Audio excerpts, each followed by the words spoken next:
एक समय की बात है। एक छोटे से गांव में एक बुजुर्ग महिला रहती थी। उनका नाम राधा था। राधा बहुत ही दयालु और सहानुभूतिपूर्ण थी। वह बहुत गरीब थी, लेकिन उनकी गरीबी उनके स्नेह और दया को कभी कम नहीं कर सकी।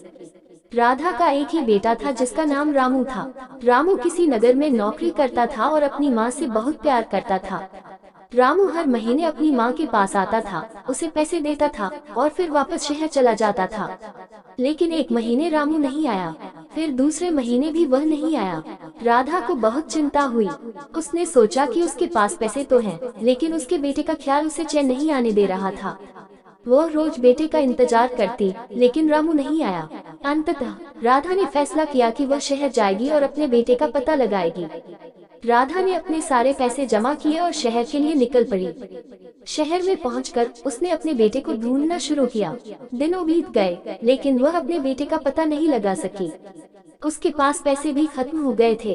राधा की चिंता बढ़ गई, लेकिन उसने हार नहीं मानी। एक दिन वह एक दुकान के सामने बैठी थी और रो रही थी। दुकानदार ने उसे देखा और उसके दुख का कारण पूछा। राधा ने अपनी कहानी सुनाई। दुकानदार ने उसे अपने बेटे के बारे में बताया। रामू ने एक हादसे में अपनी जान गंवाई थी। राधा ये सुनकर तोड़ गई।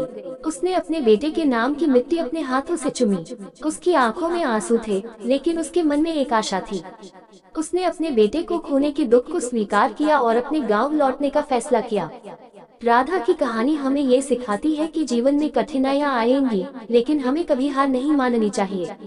उसकी कहानी हमें दया, सहानुभूति और प्यार की शक्ति के बारे में भी याद दिलाती है। आप भी अपनी माँ से प्यार करते हैं तो वीडियो को लाइक करें और चैनल को सब्सक्राइब करें और कमेंट में माँ जुली को भी सब जरूर लिखें।